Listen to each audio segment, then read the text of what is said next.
So it is 4 o'clock. We have 17 beautiful participants in our webinar today. And we just want to say thank you so much, everybody, for coming again. This month, we're doing our STEAM Lab Fridays. And as you know, every week, we're going to be presenting special stuff for you. Hold on, I'm going to mute somebody. Somebody's microphone is on. It's a little loud. Okay, I think you got it. But yeah, every Friday we're going to be presenting different things for you. This Friday, well, I'm not going to ruin the surprise. I'll let the staff tell you what they have planned. But next week we have some more great things coming for you. But of course, as you can see, we're from the Miami-Dade Public Library System. And the staff that's going to be presenting to you today, they work inside of our maker spaces. You guys know what maker spaces are, right? Yeah, you know, places where you can do 3D printing, 3D modeling, graphic design, die cutting, coding. But we also have our Techno Bus, which I'm sure you guys have seen. We've shown you pictures of that before. And the Techno Bus is this beautiful big vehicle that travels around the county with drones. And as a matter of fact, I was talking to a guy today and he was saying, can you guys come and do a drone class? Because we just bought a bunch of drones and our students don't know how to fly them. So we teach drones and, you know, we have a 3D printer on board, coding, 3D modeling, all kind of stuff like that. So yeah, if you're not here in Miami, our Miami-Dade Public Library System has a lot of great things going on.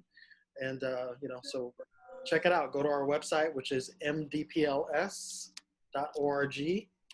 I'll put it in the chat here. That is our website. And of course, you can always find us at You Make Miami. That is the name of our social media pages, where you can, you know, not only check out things about our Techno Bus, but also about our maker spaces. So I'm going to turn it over to our amazing staff today, and they're going to take it away and lead our class, our STEAM Lab Friday class. Remember, we have 2 more this month, and then we're planning already for some things that we're going to be presenting in June. So thanks for coming, and I'll turn it over to our amazing Miami-Dade Public Library System staff.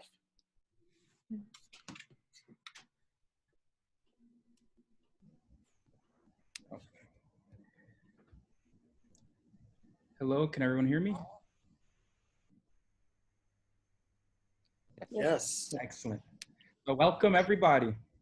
My name is Edward Conwicks, and I work for the Technobus. I work as a library media project instructor for the Miami-Dade Public Library System. Today, we're going to be teaching about something that is so awesome, I can't even explain it.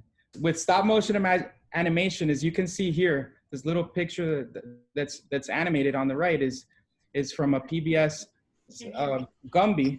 It's an animated stop motion cartoon that was set on PBS, and Gumby is just, as you can see, was all done with clay.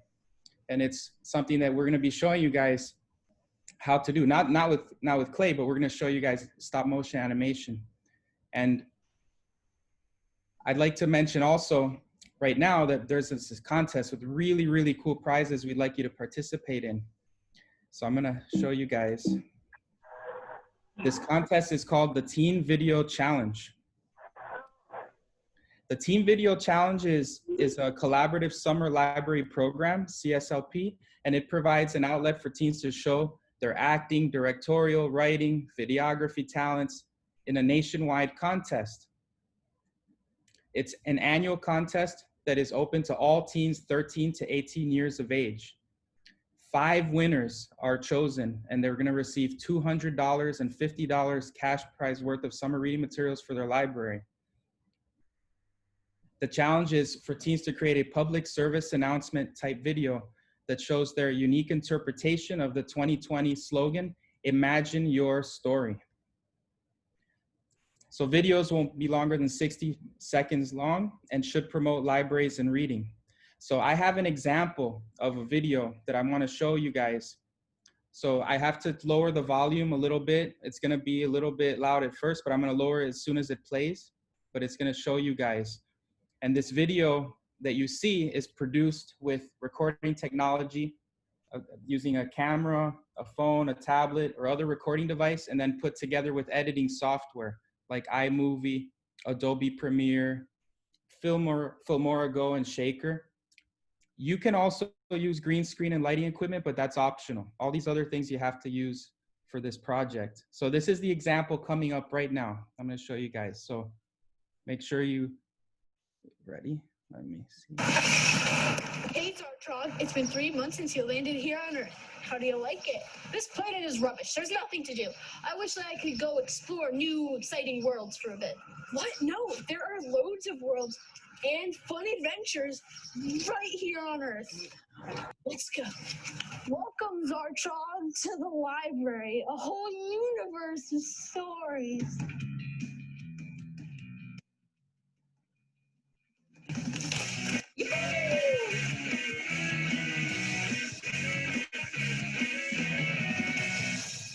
There's a whole universe of stories right here on Earth at your local library.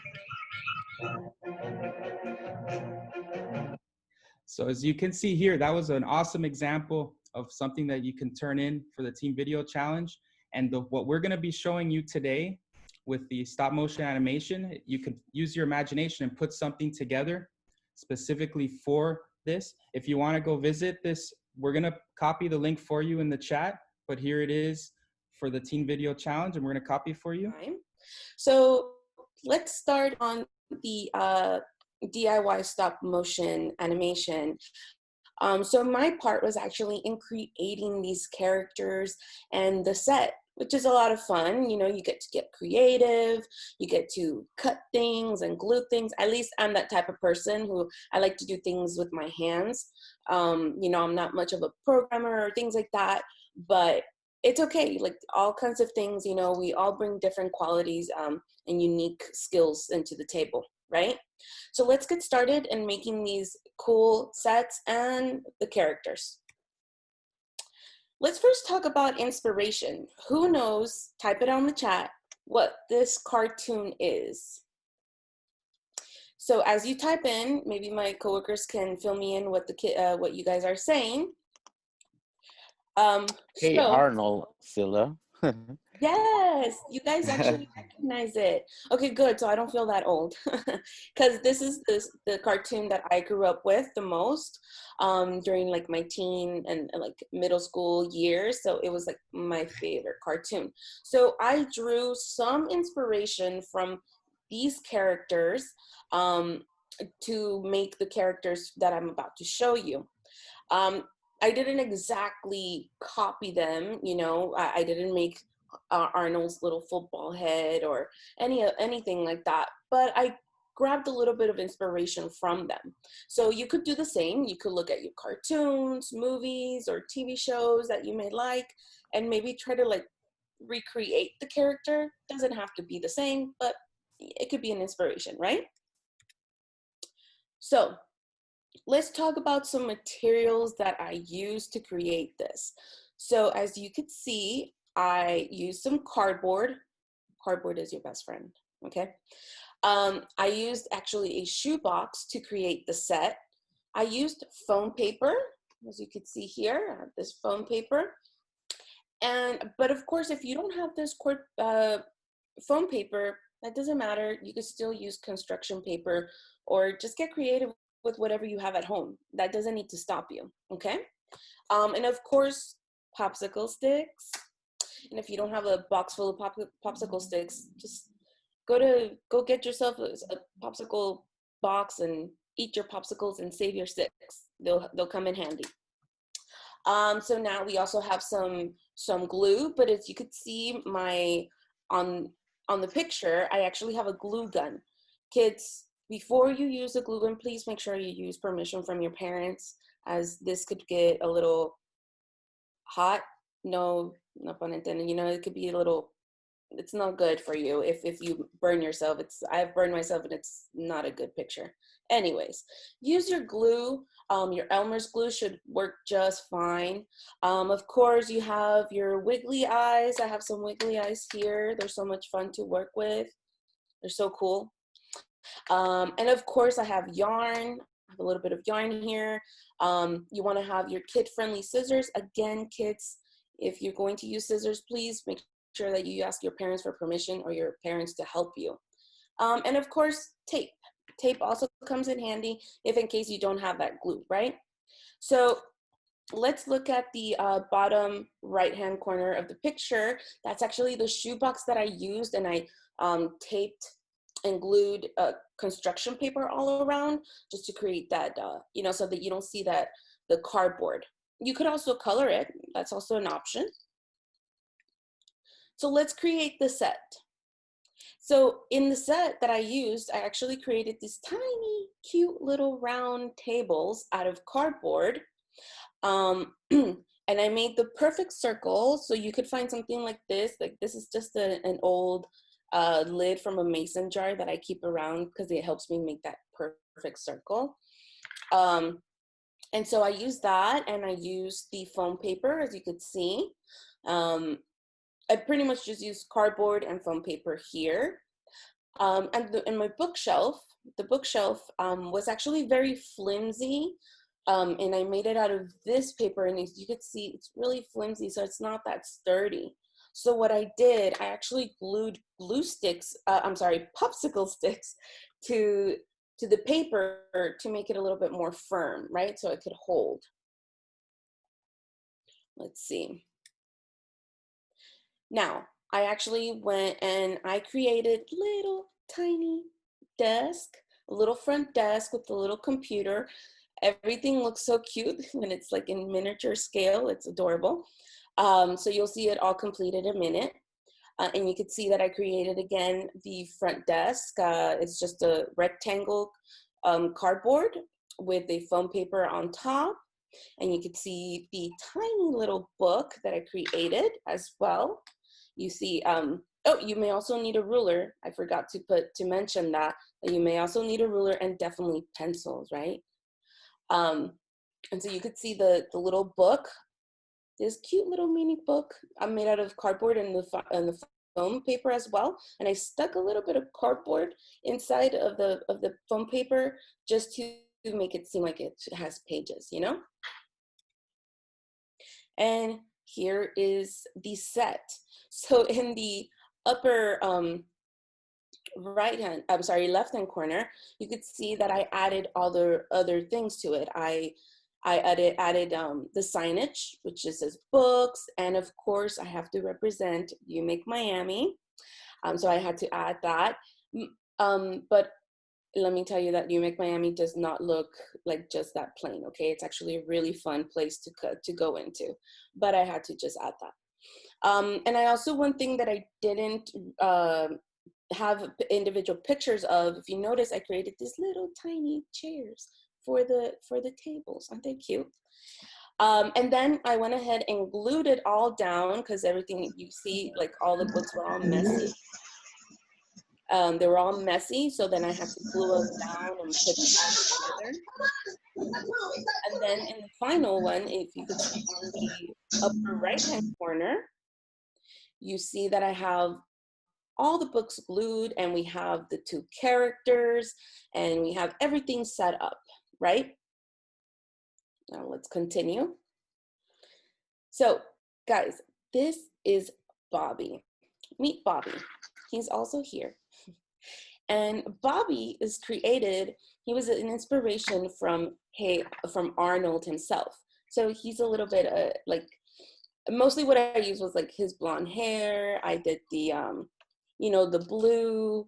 So I just got the inspiration from him. He doesn't exactly look like Hey Arnold, right? But hey. And this is Olga, but obviously the inspiration from her comes from Helga.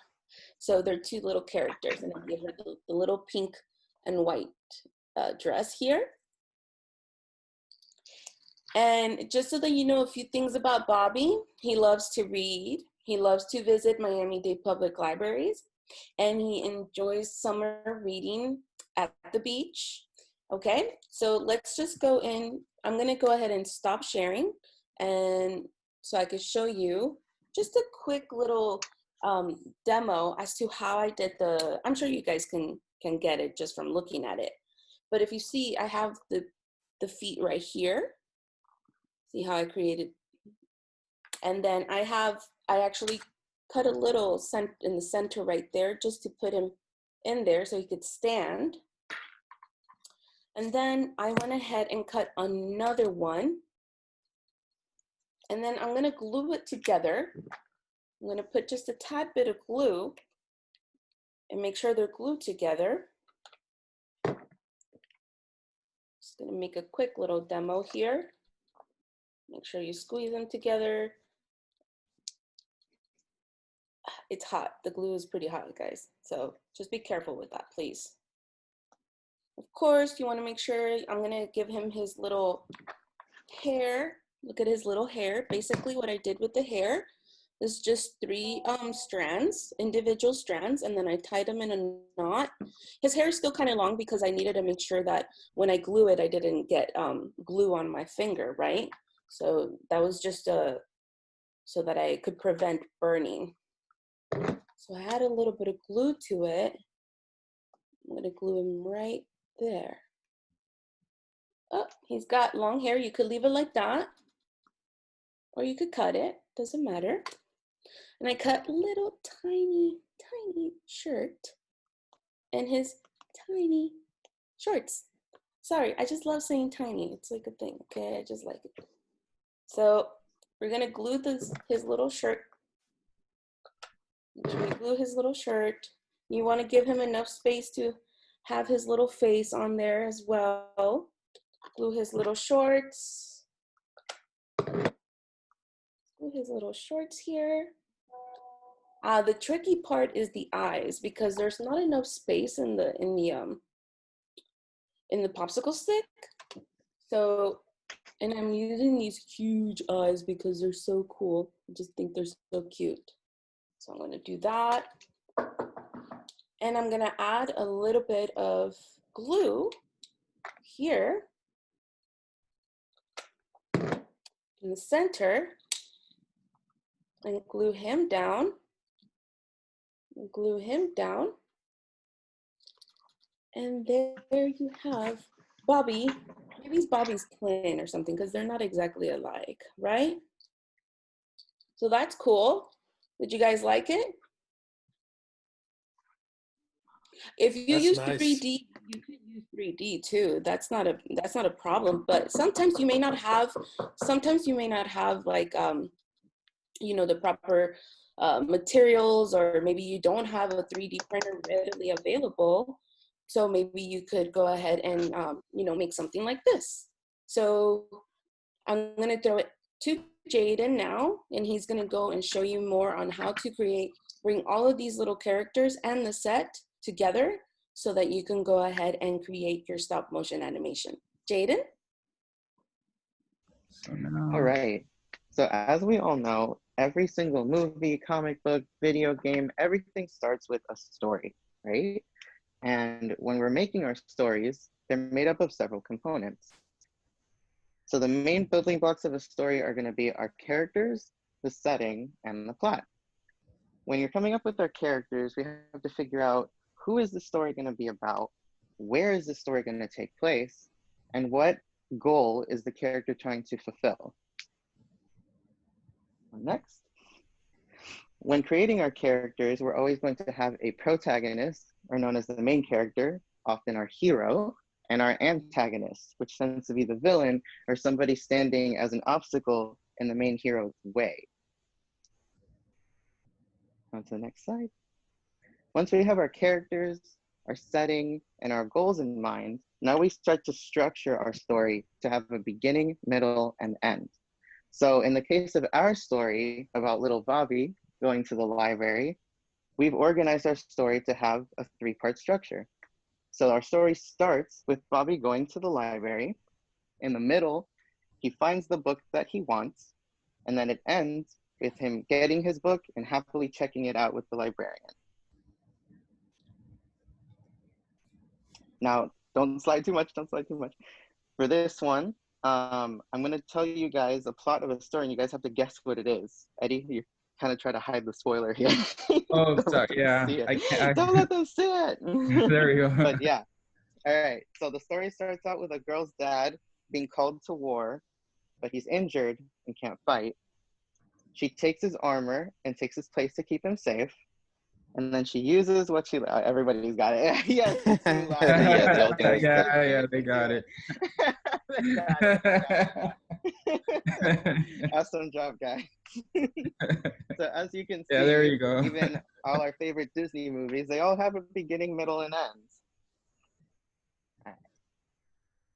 So yes, you were all correct. That was our story.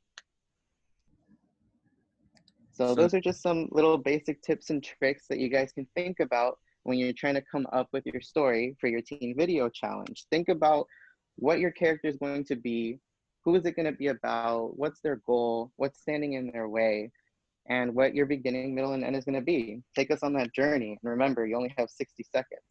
So you got to plan it out really well.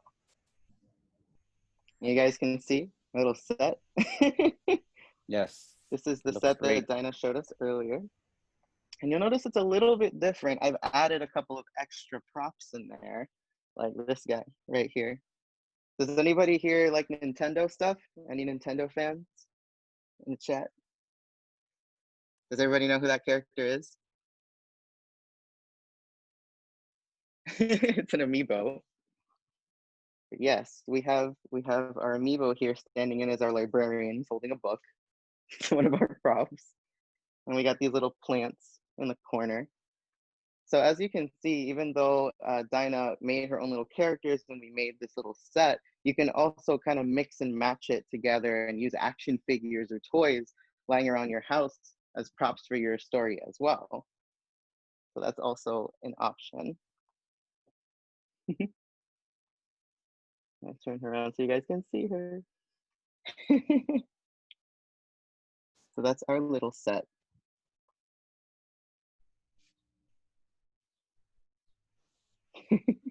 So here you can see Bobby waddling his way over to the bookshelf. He picks up the book that he likes, takes it to the librarian to check it out, and says, "Bye, guys." So wave, and then he walks off. And that's Bobby getting his book. Let's play it back one more time.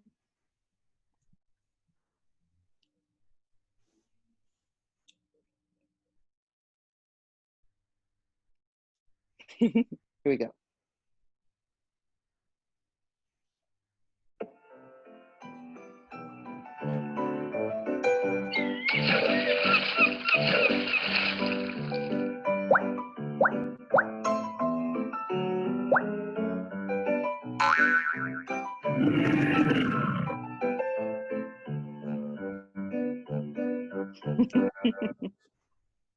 That was pretty cool, right? All right, thank you, Jaden. All right. So I'm going to be talking a little bit about stop motion, some of the materials and some of the resources that you guys can use if you want to go ahead and go into stop motion animation. So here's some of the characters. You know, you're familiar with Lego bricks, I'm sure. I know you guys mentioned Wallace and Gromit as well, very popular claymation. And back in the day, we had a little TV show called Gumby, which is really, really cool. So if you guys are not familiar with that show, they also have it available on YouTube. You might want to check that one out. And as far as getting inspiration, you can check out some short films and movies, like I mentioned. Again, Wallace and Gromit is very popular. Chicken Run, I know somebody mentioned in the chat. Chicken Run, this is by the same person who created that movie. One of my favorite movies, of course, is The Nightmare Before Christmas, which is a classic by now, but it was made by Tim Burton. He created all the characters and he created the story and directed the movie. So that's really, really cool. Again, we have a Gumby, and this is his little horse, Pokey. And you can see roughly, this can be done with Play-Doh or clay, which is a part of the materials that we're gonna cover. You can also use, if you have Lego bricks or Lego minifigures, you can also do that. That is very popular on YouTube.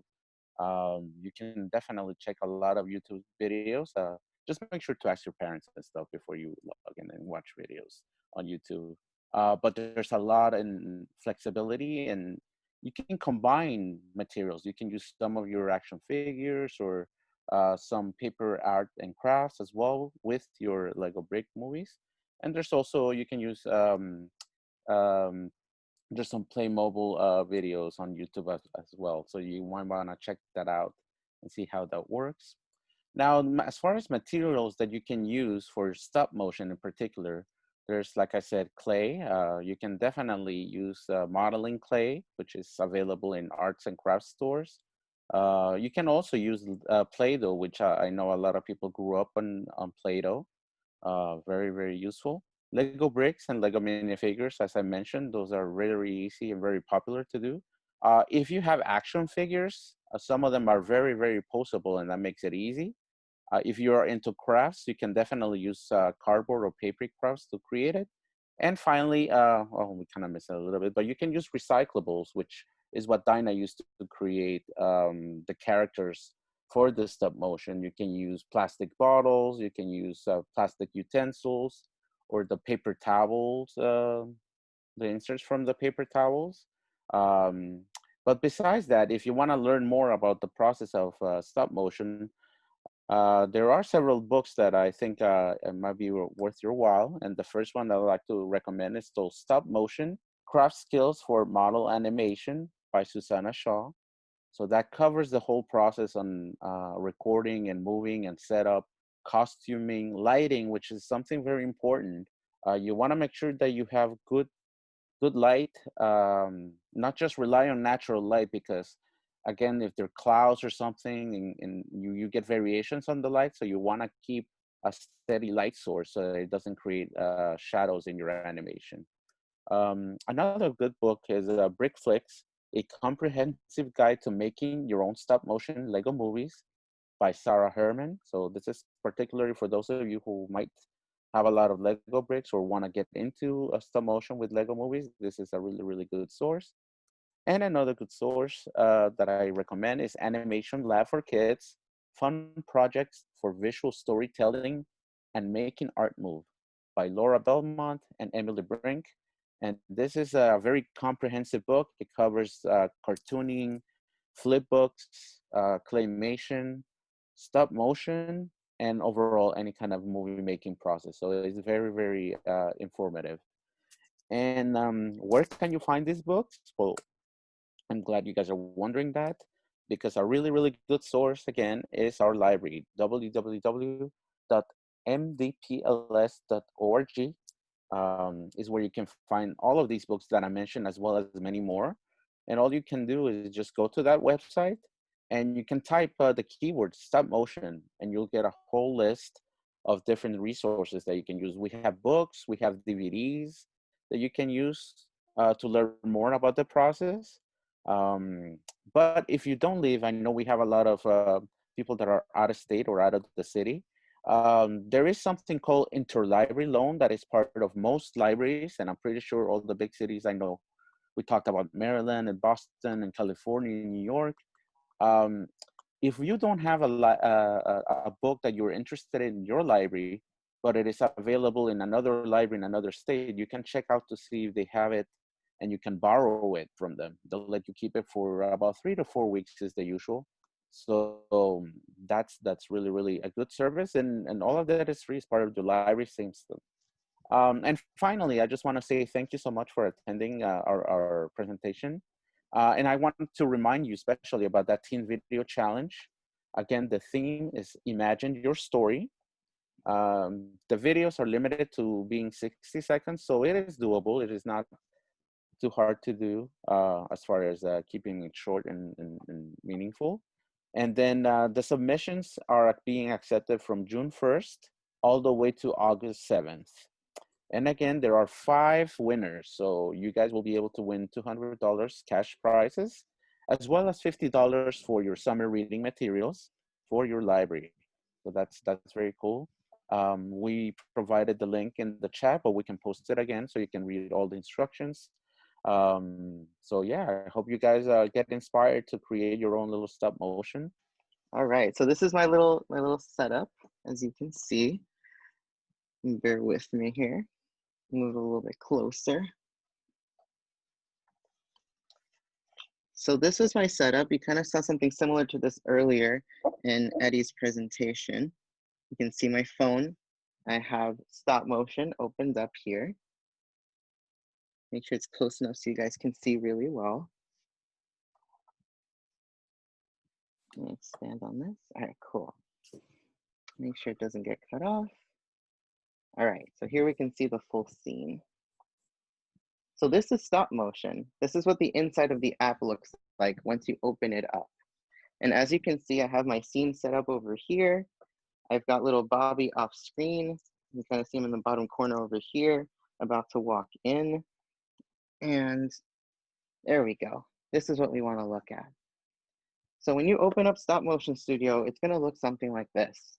And now that I finally got to share this with you guys, I'm going to give you a little overview of the layout of the app. I saw a question in the chat. The app is called Stop Motion Studio. Yes, perfect. All right, so when we open up Stop Motion Studio, there's a couple buttons here we need to get familiar with, right? And you'll notice that there's this big red button right here. That's typically a record button. We're familiar with the red button being to record stuff in all our audio apps.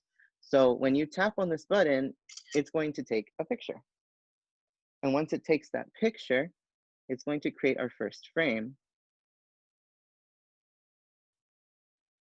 So I just took my first picture, and I'm going to slowly inch Bobby into the frame. Take another picture. I'm going to move him just a tiny little bit, and then take another picture. Move him a little bit more. It's pretty much the same process, rinse and repeat. Want to keep moving here just a little bit, taking a picture, moving him, taking a picture. Another interesting thing that you can do is maybe not just focus on one character, but maybe we'll want Olga over here to move a little bit too. I'm going to start shifting her around as well. You're pretty much inching your characters just a tiny little bit, and taking a picture. And keep doing this. As you can see, this is one of the reasons why stop motion movies take so long to make. This is a pretty long process. I think we have some more questions in the chat. You guys can support me with that. Definitely. We pretty much just No, keep repeating this talking about process. Guys, if you have any questions about stop motion, let us know in the chat.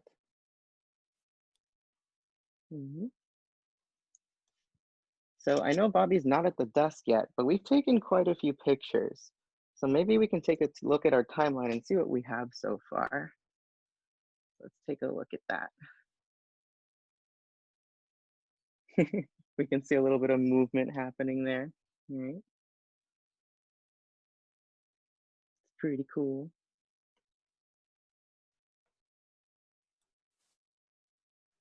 Let me see. There we go. So can you guys see this? There's a timeline here. So right here at the bottom, it says 1 out of 14. This blue highlighted box will indicate which frame you are on. So we've taken about 14 pictures. Oh, wow. Now, for those of you that were in our Scratch session before, you remember we talked about keyframes, right? So one of the things about our keyframes is the frame rate, or FPS. So FPS is basically going to determine how many pictures does it take to make 1 second of footage. Right now we have it set to 5. So that means we have about 3 seconds of footage. 14 pictures equals 3 seconds. That's actually pretty slow. And believe it or not, this is going to sound super crazy, but all those stop motion movies that you see in theaters, like Nightmare Before Christmas and Coraline, they take 24 pictures to make 1 second of footage. So you can imagine how long that takes to make. It's a lot, guys. That's just to give you a little bit idea of frame rate. But since we're here, another thing that you can do in the timeline, aside from look at the frames you have so far, is if you tap on one of them, it's going to bring up this little pop-up window. This is where you can go a little bit deeper and start editing your frames. So you have a ton of options here. Like you can cut and paste. You can also insert a picture into the background if you already have one. You can delete the frame if you don't want it. And as you can see, there's audio here as well if you want to add music to your project. So here you have a bunch of different editing tools that you can explore. I'm gonna play it back one more time just so we can see what we have. That looks pretty solid so far.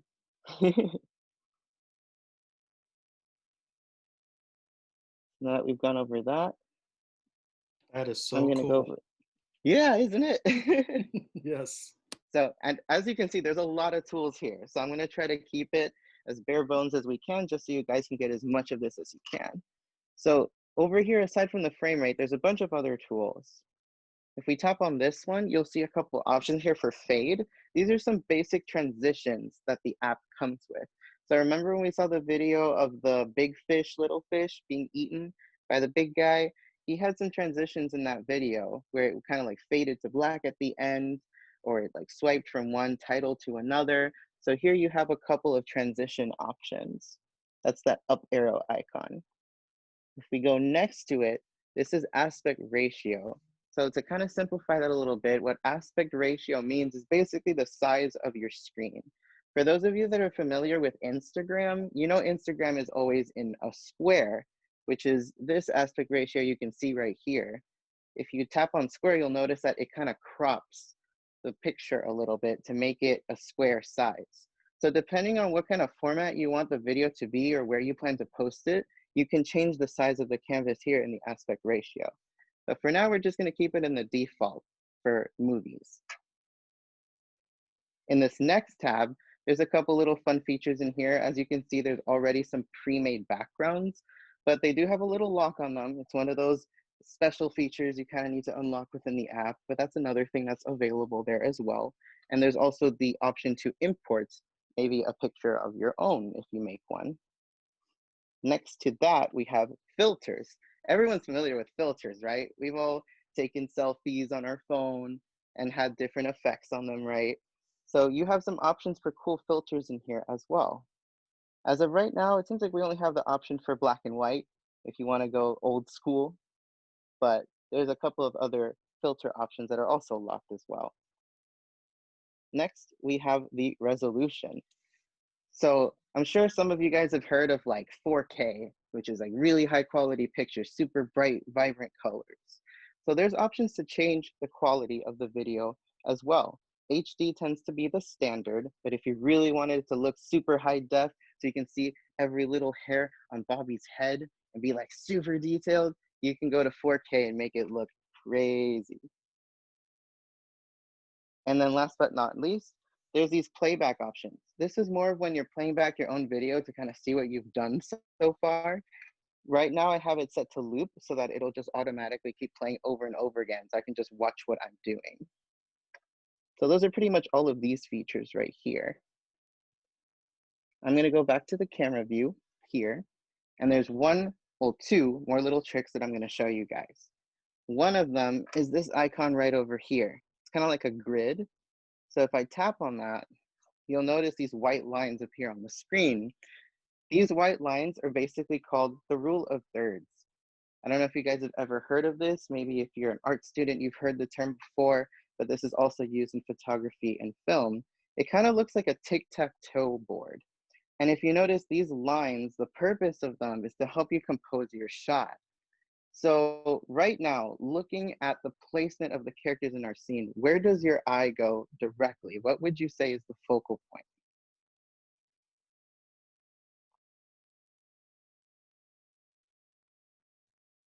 All right. Does anyone have an answer? No, in the middle. Somebody says that Silas at the middle. Somebody Focal said Bobby. point. Would you say Bobby's the focal point? Somebody saying Bobby. Do you think it's Bobby or do you think it's Olga? Who do you think is more the focal point here? Nala says the scene. Maybe describe the word focal in a different way. So focal point is basically the first part of the picture that your eye directly goes towards. What part of this picture catches your attention immediately? Where does your eye go automatically? Somebody Heard two saying people say Bobby. Bobby. Every hair on his head. Yeah, so it seems like everyone's saying Bobby, and that is correct. Because of the way Bobby is placed, he's here closer to us, he's closer to the camera, and he's kind of right there in that middle square. So your eye goes directly to Bobby when you're looking at the screen.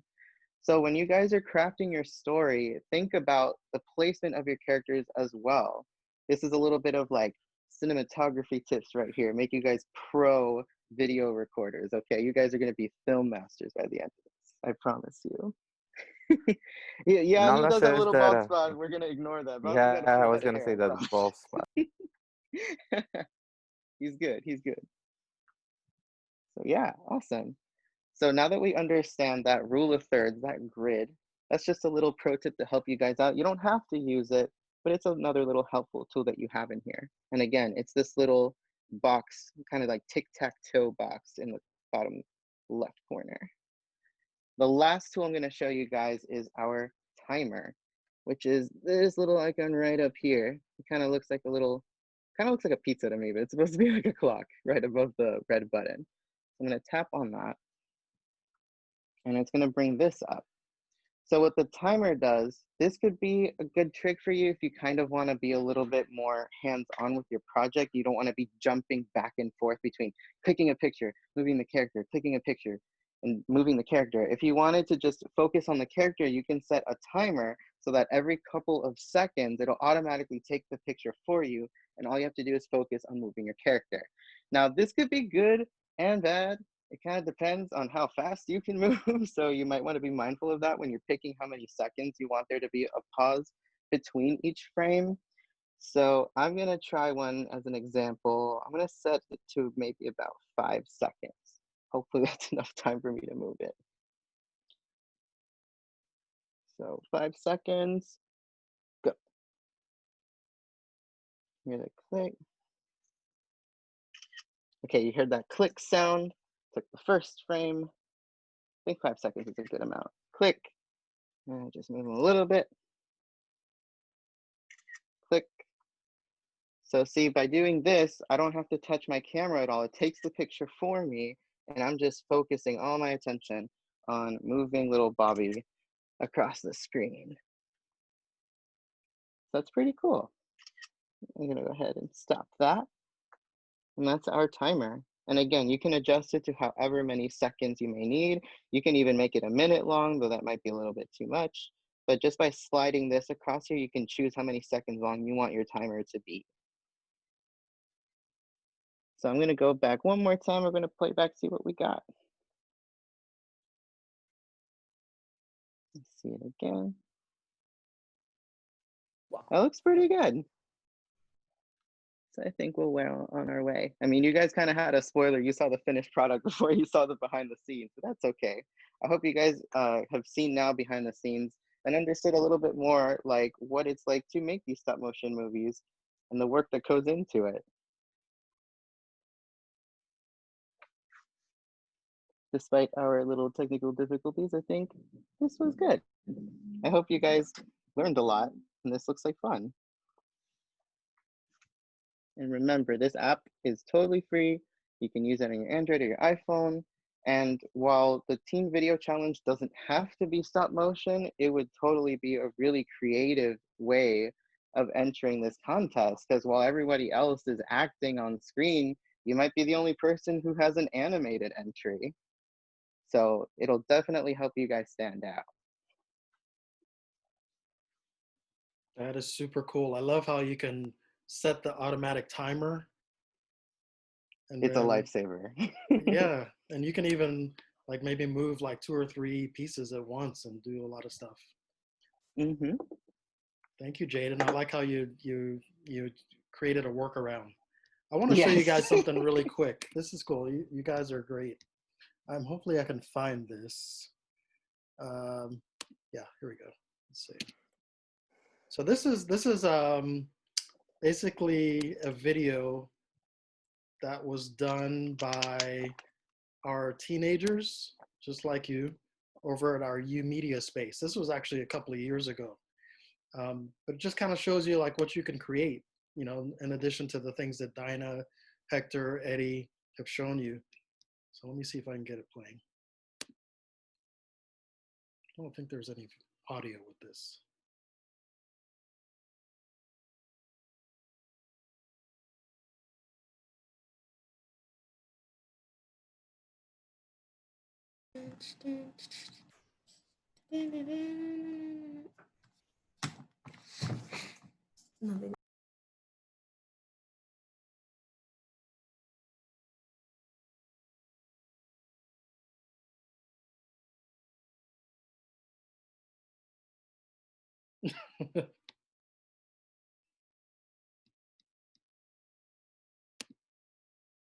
Pretty cool, right?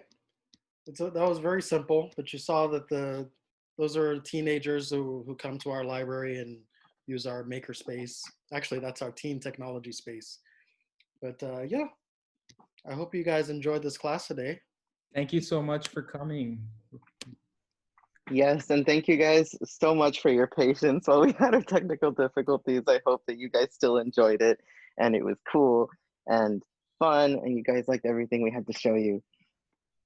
And you know, next week's class is going to lead right out of this class into what you guys are presenting next week. Do you want to talk about that real quick? Yeah. Jaden? Yes. I did mention before that another component you can add to your stop motion animations is sound. Obviously, if you have this cool little project, you want to add some little sound effects, maybe background music, maybe you want to do some voiceover for your characters as well. And next week, we're going to teach you guys how to use Garageband. We're going to go over both the iPad version of Garageband and the desktop version of Garageband. So whether you're using your phone, your iPad, or a computer, they're a little bit different from each other, but we're going to go over all of it. I'm going to teach you guys how to mix some beats, make your own theme songs, and how to record stuff, talk a little bit about microphones and all that fun stuff. Nice. May even get a performance. Maybe. What was that? You're going to sing for us, Dinah? Yeah, probably Yeah? will. Oh, she can sing, by the way. She can sing really Yes. good. Maybe I'll play some drums for you guys. And then we can get Edward to play some piano. Yeah, please come and join us. It's gonna be a lot of fun. So thanks guys for coming. And yes, I'll make sure that Bobby gets his little hair, his little bald spot done. Thank you guys for coming. Look Thank you for the guys so video on our YouTube Thank page. you. It's coming soon. Yes. Bye guys. Take Thank care. you guys. Bye, thank you. Thank you. Bye.